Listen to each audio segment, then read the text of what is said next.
Pois bem, aqui nós vamos fazer um estudo, né, da palavra de Deus, mediante ao tema em Romanos 1. Vamos abordar todo o capítulo de Romanos 1 com discernimento em Atos 11, né? Aqui a gente vai testificar a palavra pela própria palavra, digamos assim, né? E então, Paulo em Romanos 1,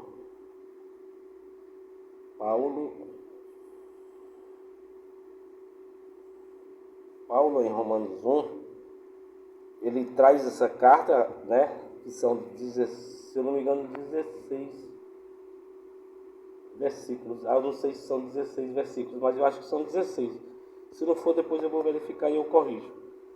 16 capítulos, aliás. Se não for, eu vou verificar e depois corrijo. Em Romanos 1, a gente verifica que aqui Paulo chega aos romanos, né, pela qual ele traz essa carta. Ele se apresenta, né, como apóstolo de Jesus Cristo, chamado por Deus em nome de Jesus Cristo para pregar o seu evangelho. Ali ele traz a graça da salvação para aqueles romanos e ele deixa assim logo bem claro que a base teológica que ele vai trazer aqui desde o Antigo Testamento, né? Ele cita lá, né, aquele que os profetas falavam, né? E agora veio, né? Então ele traz essa graça e nos versículos iniciais ele faz a apresentação da graça como o único meio de salvação. E no versículo 7 e 8 é importante a gente, versículo 7 e 8. No versículo 7 e 8 é bom a gente tem uma proposição lógica de um termo que o Paulo usa mediante a palavra todos, né? Ele fala assim que essa palavra, né, ele traz para todos os que estão em Roma, para começar, né? Aí vê que ele não faz distinção, ele traz para todos. E logo no versículo, isso ele fala no versículo 7. E logo no versículo 8, ele ratifica isso, né, e dá uma ênfase para todos ao qual ele está anunciando essa graça, essa glória, né? E aqui ele traz, né, mediante assim a união, ele vai falar isso bem claro lá no versículo 13, né? Quando ele dá uma ênfase na graça que ela não é tão somente para os judeus, pelos quais os profetas falaram, mas agora, no Novo Testamento, depois que Jesus veio, morreu e ressuscitou, é também para os gentios, né? Esse é o ponto focal, digamos, dessa mensagem. Aqui ele dá uma entrada, né? Uma entrada no Evangelho de Cristo, que também é para os gentios, né? É aqui que ele inicia o seu ministério, digamos assim, como o pregador dos gentios, né? Isso ele deixa claro no versículo 13. E no versículo 23, aliás, no versículo 23, Paulo, ele ilustra, né, o que é os gentios, tal como Pedro ilustra, né, pela voz de Deus, né, naquela, vamos dizer assim, visão que ele teve, né, naquela visão que ele teve. Em Atos 11 ele especifica bem isso, nós vamos falar mais adiante. Mas aqui Paulo diz que aqueles romanos, né, eram idólatras, né, idólatras de animais,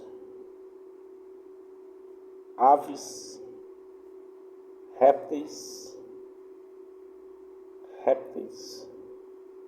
e quadrúpedes.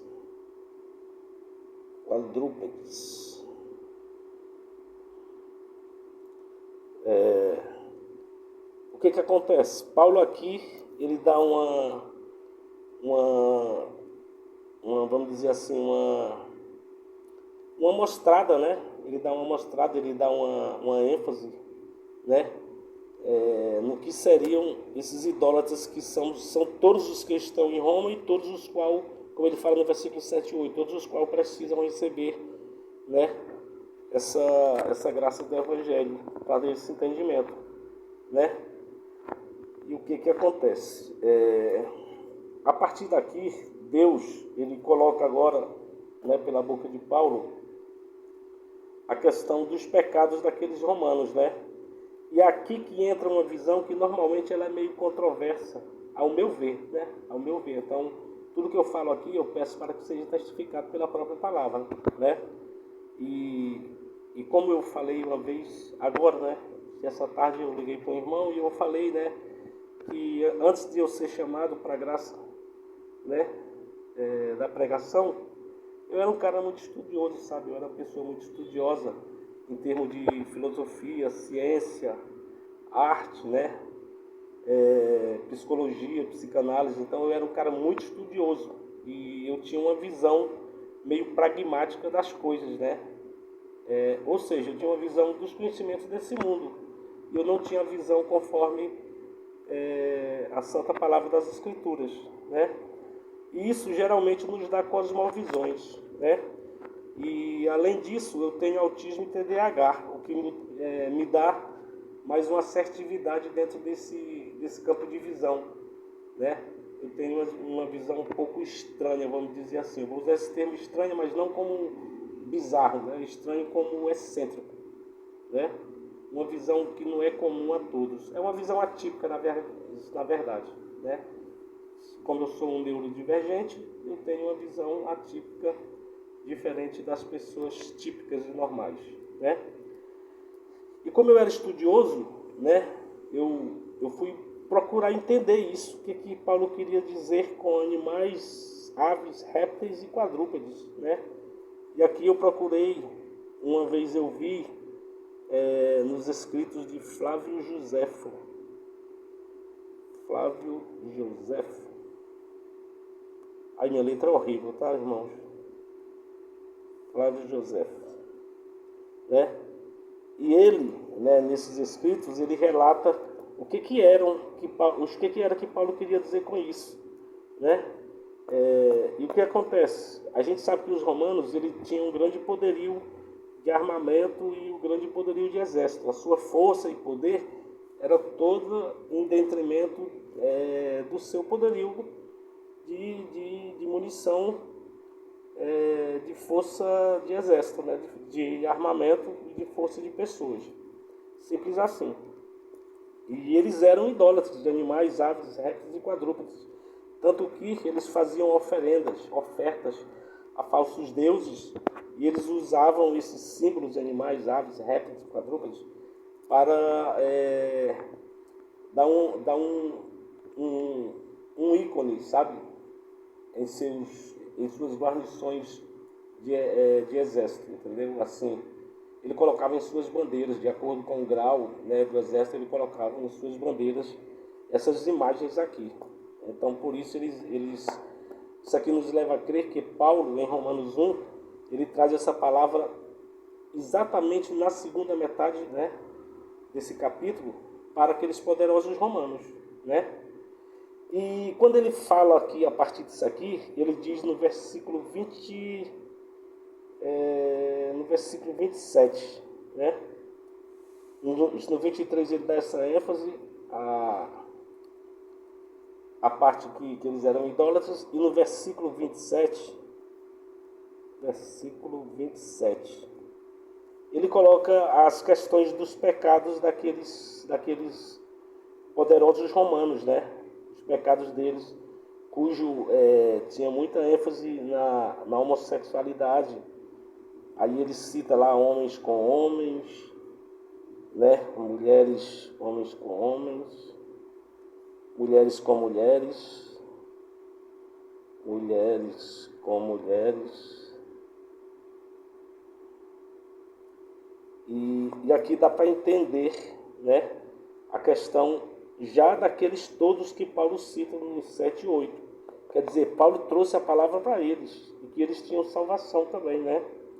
No versículo 25, né, no versículo 25, Paulo cita que Deus os entregou aqueles poderosos a esses pecados infames. E no versículo 26, cita que Deus abandonou a esses pecados aqui. E esses pecados aqui, ele traz uma forte ênfase, né? Nos versículos 29, 30 e 31. Versículos. A todos os pecados, aqui ó, a todos os pecados dos mais horrendos que se possam ter, em detrimento do versículo 23, tá? Em detrimento do versículo 23, que é esse aqui, ó. Eu nem coloquei aqui, né? 23. Versículo 23, deixar bem claro aqui. Em detrimento desse versículo aqui, Deus os entregou eles a esses pecados, e eu vou explicar por quê, né? Mas aqui, tudo em virtude disso aqui, ó, é em detrimento dos versículos 29, 30 e 31. Se você ver lá, tem todos os pecados mais horríveis que se possa imaginar, né? Quando nós estudamos essa palavra de Romanos, é muito comum, tá, que a gente crie um estereótipo, sabe? Tipo aquela mensagem central. Então Paulo trouxe em Romanos 1 aquela mensagem central em torno do versículo 27, desses pecados aqui. E não é isso, tá? E aqui eu vou explicar. Paulo trouxe isso aqui em detrimento, né, de que assim, todos ali que estavam ali, inclusive esses que ele relata no versículo 23, que caíram aqui, foram entregues e abandonados. Eu prefiro muito usar o termo abandonados, que eu acho que é o que cabe melhor, aos versículos 27, por questões de que eles eram. Deus conhece os corações, Deus sonda, Deus já sabe, né, de antemão quem somos nós, né, se somos salvos ou não, enfim. Ele não intervém nessa questão diretamente, mas ele já escolheu desde a fundação do mundo, isso aí a gente já sabe. Então o que acontece? A gente usa essa ênfase aqui para iconizar, colocar um ícone de uma forma que a gente demoniza, sabe? Pessoas, porque existem pessoas que nascem homossexuais, e para esses também tem salvação, né? Porque eles são tão pecadores quanto os outros. A diferença é que eles foram amaldiçoados e caíram nessa carne pecaminosa, e outras pessoas não, já nascem héteros. Então assim, Paulo ali no versículo 7 e 8, ele dá essa ênfase, sabe? Ele dá essa ênfase, né? Que a palavra é para todos os que estão em Roma. E mais uma vez, ele fala isso no versículo 7. No versículo 8, mais uma vez ele diz: a todos vocês eu vim anunciar essa palavra. Simples assim. Então, para eles tem salvação, né? E uma coisa importante aqui a gente saber, no versículo, que é o último versículo 32, né? Nesse versículo aqui, ó, nós temos uma chave para esse entendimento. Porque aqui, esse versículo acaba assim, né, dizendo assim que aqueles pecadores de Roma, citando aos pederastas, tá? Citando especificamente aos pederastas, assim a gente crê, né? Todos aqueles pecadores de Roma que conheciam o juízo de Deus, né? Eles não tão somente praticavam essas horrendos pecados que estão aqui, ó, 29, 30, 31, mas principalmente esses aqui, ó, do 27, homens com homens, mulheres com mulheres, na homossexualidade. Mas não necessariamente que eles praticavam porque eles nasceram assim, né? Mas que eles praticavam porque eles se deleitavam nisso. E ali diz que eles não tão somente praticavam, como eles, como é que se diz, também se agradavam daqueles que praticavam. Porque a gente sabe que Roma, né, aqueles poderosos romanos, em mais ou menos, né, mais ou menos 12 a 14 anos, por aí, tiveram imperadores que mataram mais de 100 mil cristãos martirizados, né? A grande maioria foram mortas na época do Coliseu, né? Por Nero. Então, assim, era a maior barbárie possível. E eles matavam famílias inteiras de cristãos. E o que eles faziam com esses cristãos? Eles matavam as famílias e deixavam jovens, meninos e meninas abandonados nas ruas. E a grande maioria destes, eles levavam para suas cortes romanas para escravizá-los. Eram escravizados, né, para seus bacanais noturnos, com satisfação de bebida, né, de prazeres sexuais, enfim. Aqui está o mal deles. E aqui que Paulo diz nesse versículo 32, né? Eu já vi gente falando, porque eles eram homossexuais, aí Deus os abandonou. Tipo assim, colocando de uma maneira totalmente deturpada, né? Não é por isso, é porque eles eram horrendos, tá? Eles eram ímpios, iníquos, horrendos, de toda qualidade maligna possível. Por isso Deus os abandonou, né? E aqui diz, nesse versículo 32, o pessoal dá uma ênfase, eles não só faziam como praticavam, aí coloca ênfase no versículo 32 para o versículo 37, e é totalmente errada essa leitura, eu acho, sabe, a meu ver, mas que aí que seja testificado pela palavra. Mas o que acontece nessa questão aqui, né, Deus diz que a palavra, conforme o versículo 7 e 8, veio para todos que estão em Roma, e a palavra deveria, como Paulo fez, ser anunciada para todos. Aqueles que crêem serão salvos, os que não crêem não serão salvos. Simples assim, simples assim. E como Deus já sabia que eles não iriam abandonar os deleites de sua carne, que eles viviam para isso, então por isso que é citada essa questão, e a carta acaba aqui como se não tivesse um fim, né? Ela acaba meio cinza assim, sabe? Meio que não tivesse um fim. Isso colocando assim em contraponto a como se começa o versículo 1 do capítulo 2, né? Que fala da questão dos fariseus, né? E judaizantes ali, que são julgadores, né? E são julgadores de forma desigual, né? Porque eles praticam os mesmos pecados, né? E aqui a gente pode até qualificar essas questões dos mesmos pecados, apesar de não ser os do 27, aqui especificamente, eles praticam tudo que está lá no 29, no 30 e no 31. Simples assim, simples assim. Mas como entender, né, o versículo 23 aqui? Porque a gente pega esse 23 assim como se fosse uma forma demoníaca de pecadores que estão aqui em detrimento do versículo 27 e já remete diretamente o versículo 23 para o versículo 27. Só que não. Aqui Paulo especifica que, por serem adoradores de animais, aves, répteis e quadrúpedes, eles eram pecadores, tão comuns, tal qual os outros pecadores, certo?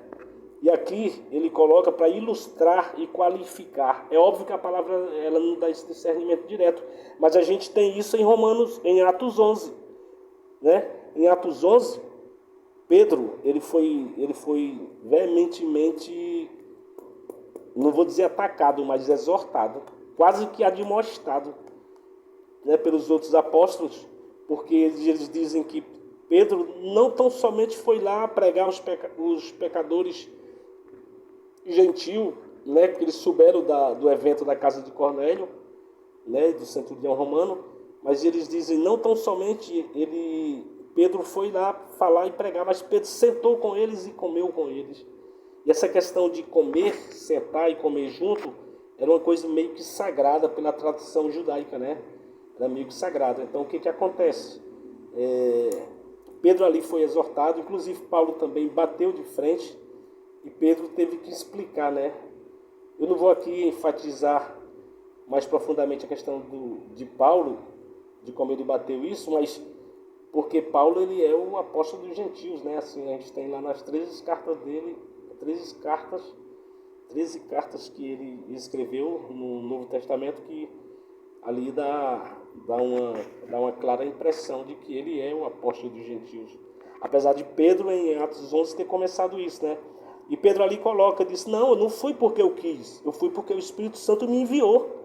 Deus chegou a mim como se um sonho, né? Ele falou, como se numa visão, um sonho assim, Deus chegou a mim e eu vi aquele pano arriar assim, do céu para a terra, de cima para baixo. E no pano tinha imagens lá de aves, répteis, quadrúpedes, né? E animais. Então, Pedro é bem claro ali na questão de que ele coloca aqui essa mesma palavra que está no versículo 23 de Romanos 1, ele coloca aqui que isso aqui, animais, répteis, aves e quadrúpedes, simbolizava os gentios. Né? Simbolizava os gentios. Atos 11 e Romanos 1.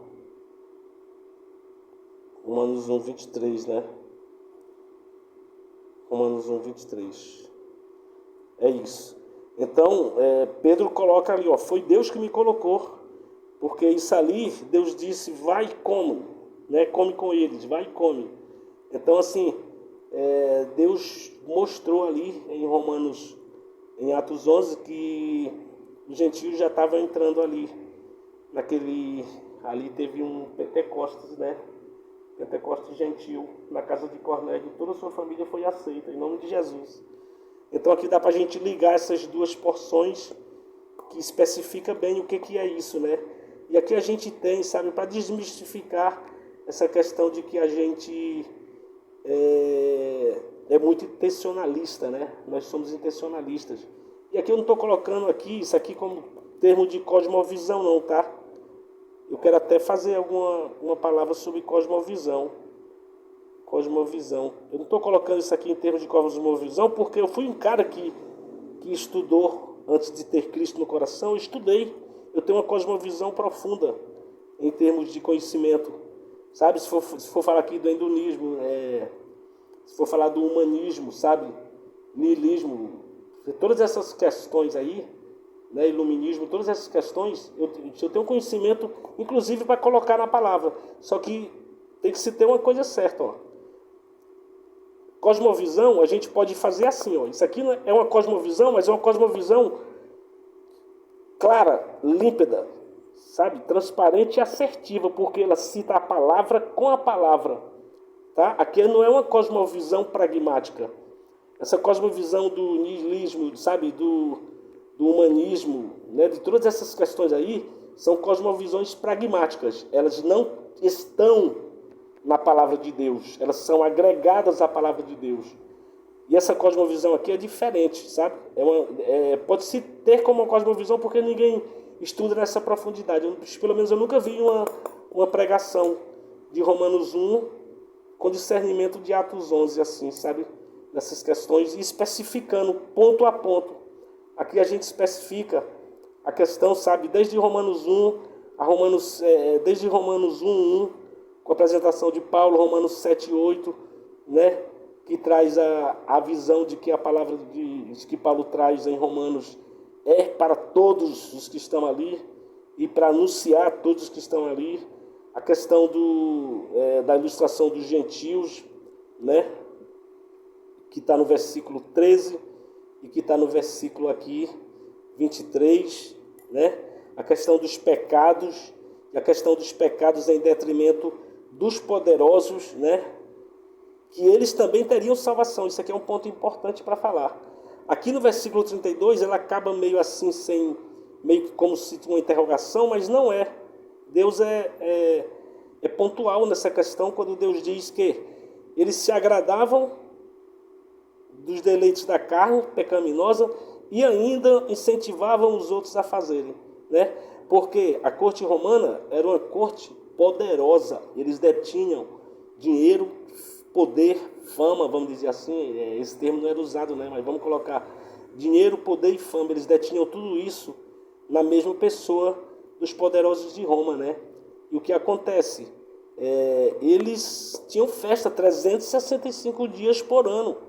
E nesses 365 dias por ano, não só aqueles que tinham seus deleites da carne como ímpios, sabe, mais sanguinários, mais entregues à iniquidade, eles obrigavam os outros que estavam com eles, que às vezes nem queriam, eu acredito até, mas eles eram obrigados por serem daquelas guarnições, por serem daqueles, sabe, aqueles generais, aqueles líderes de guarnições, eram obrigados a estar ali naquele meio, né? Os imperadores e seus oráculos lá, enfim, todos eles eram obrigados a estar naquele meio daquelas festas bacanais, entendeu? É isso aqui que é citado no versículo 32. E aí diz que Deus, no versículo 25, diz que Deus os entregou. No versículo 26 diz que Deus os abandonou, né? E eu fico mais com esse termo de abandonar. Eu estou aqui dando um discernimento em cima da palavra pela ACF, tá? Pela leitura de ACF. Eu não vi as outras traduções não, mas eu creio que está tudo nesse alinhamento, né? Tudo nesse alinhamento. A gente tendo esse entendimento aqui, dá para se entender que em Gênesis 3, tá? Em Gênesis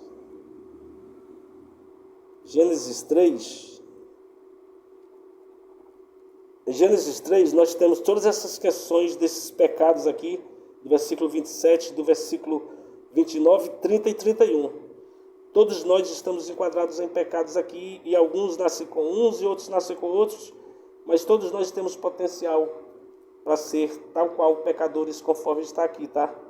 Só que assim, pessoas nascem com a carne pecaminosa devido à herança do primeiro Adão, que pecou. Só que por Jesus Cristo nós temos essa graça, entendeu? Que apesar de isso não nos tirar, né, a presença da carne pecaminosa, nós podemos mortificar esses pecados, consagrando-se a nossa vida, coração, alma, corpo e espírito a Jesus Cristo, ao seu caminho, e mortificando esses pecados. Se antes a gente matava, não matar mais. Se mentia, não mentir mais. Se era um cara que era invejoso, cobiçava as coisas dos outros, não cobiçar mais. Se a gente desonrava pai e mãe, passar a honrar pai e mãe. Se a gente não amava os irmãos, nossos inimigos, passar a amar nossos inimigos, assim como Cristo nos amou. É o principal e maior dos mandamentos, né? Através desse mandamento, que é o segundo, a gente consegue atingir todos os outros. Principalmente o amar a Deus, dar essa primazia do amor a Deus, né? Simples assim. Então eu queria trazer esse discernimento aqui, para a gente entender um pouco essa palavra, e a partir daqui pedir para quem ver esse vídeo, quem assistir, né, quem tiver essa paciência, que pegue tudo que a gente está escrevendo aqui e não tome como verdade, pois eu não faço assim. Quando eu escuto uma palavra, eu pego essa palavra e o que eu vou fazer? Eu vou, mediante as escrituras, ver o que está escrito, orar, meditar nessa palavra e pedir a Deus Pai, nosso Senhor, né? Que através do Espírito Santo de Jesus Cristo nos traga essa verdade aos olhos do coração, né? E nos mostre. Porque se a gente não fizer isso, uma coisa é certa, meus irmãos, o nosso coração, tá? Esse nosso coração aqui que a gente tem, ele é um coração totalmente corrompido pela depravação do pecado. Ele é um coração intencional, né? Normalmente a gente vai expressar o nosso amor pelo que a gente tem no coração. E se a gente não tem esses pecados aqui, ó, que pessoas nascem com eles, é lógico e obviamente que a gente vai refutar isso, né? E aqui tem uma coisa muito importante que é o que nos une, tá? O que nos une não é nem o entendimento da palavra, apesar de, né? Porque a palavra, ela traz vida, e ela vem e ela tem cheiro de vida para vida e cheiro de morte para morte. Porém, uma coisa é certa, olha só. Se, né, e eu creio que é o grande gargalo dessa questão toda aqui, é a gente entender o quê? Pessoas podem nascer com esses pecados, é só a gente estudar lá e verificar toda a palavra de Deus desde Gênesis 3. Pessoas podem nascer com esses pecados. É aqui que está o nosso discernimento, meus irmãos, né? Se eu não tiver esse discernimento a priori, antes de falar disso aqui, eu não vou conseguir passar uma palavra em verdade, genuína e límpida ao nosso coração, conforme está escrito. Porque assim, o que nós não temos certeza e não sabemos, certo? Isso aqui não é empecilho para nos apartar, não. E eu colocar minha intencionalidade como verdade aquilo que eu entendo, que eu vivo, que eu prezo, não. O que a gente não sabe, Deus nos dá aqui, ó, a fé. É a fé que nos une, entendeu? Se não tiver fé, amor. Se não tiver amor pela fé, se não tiver amor pela fé, não tem comunhão. Não tem comunhão. Simples assim. Se não tiver amor pela fé, não tem comunhão. O que eu não entendo, eu tenho que dar o meu braço a torcer e me calar, por amor a Cristo. Nada que da aplicação dessa palavra aqui, ó, nada da aplicação dessa palavra, ela se dá pelo meu próprio coração. Ela se dá pela minha devoção e a minha intencionalidade pelo meu amor com Cristo. Simples assim. Se eu for dar todas as minhas virtudes, ações, sabe, intencionalidades de amor com relação que ela seja expressa pela fé, né, que eu tenho no meu irmão, pelo que ele diz, isso vai sempre estar quebrando e sempre estar apartando, refutando, enfim, nunca vai ter uma unidade de corpo conforme Jesus Cristo nos ensina, né? A nossa unidade aqui na terra, sabe, a nossa unidade de irmandade, de amor, ela se dá tão somente mediante a nossa unidade com Cristo. Em Cristo, com Cristo, por Cristo e para Cristo, nós somos um. E Ele é um conosco. E através de, a partir desse ponto aqui, nós podemos trazer isso à vida, né? No nosso amor nessa terra. Misericórdia a gente nunca vai expressar conforme a justiça de Deus, conforme a retidão, sabe? E conforme ao coração de Deus, a gente nunca vai expressar, senão pelo domínio do Espírito Santo, né? Simples assim. Pelo domínio do Espírito Santo a gente consegue fazer isso. Mas por nós mesmos, nós não vamos conseguir expressar em verdade e em espírito esse amor, não. Então eu queria trazer essa palavra aqui, queria que os irmãos meditassem no que a gente falou, testificasse pela palavra de que está Romanos 1, capítulo 1, do versículo 1 a 32, e lá em Atos 11, quando Paulo cita essa questão aqui de como e quando Deus mandou ele para os gentios, né? Que ali foram introduzidos os gentios, sabe, juntamente com os judeus, para o caminho, a verdade e a vida em Cristo Jesus. Graça e paz, irmãos, e aqui nós terminamos esse estudo e a nossa intenção não tão somente é de dar-lhes a palavra para que ela seja somente e tão somente crida, mas dar-lhes a palavra em nome de Jesus, em nome de Jesus, em nome de Jesus e pelo poder do Espírito Santo, para que ela seja lida, testificada, comprovada e atestada ao que está na palavra de Deus. E se assim for, nós damos amém, tá? Damos amém. Graça e paz, aleluias, em nome de Jesus. Amém, amém e amém, meus irmãos. Beijo no coração de todos, beijo santo no coração de todos, na comunhão do Divino Espírito Santo. Em nome de Deus, por meio de Jesus Cristo, nosso Senhor. Graça e paz.